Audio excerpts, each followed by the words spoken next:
I'm gonna know how to disable auto live view, that is viewing the live portion of your camera while opening the app. Well, no worries. In this video, I'm going to show you an easy step-by-step guide on how you can do it. It's super simple and under a minute, so let's get straight to it. Now first things first, simply open up your Reolink application. Now once you've opened up the application, here just simply head towards this me icon right here on the bottom right side.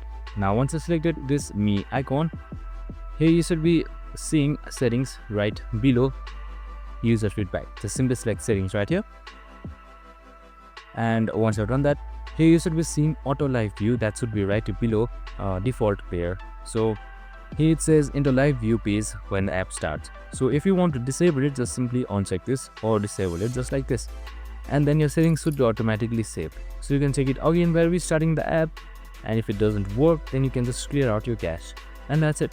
Super simple and easy. I hope this video helped. If it did, make sure to like, subscribe and tune in with us for more of these videos. See you in the next one.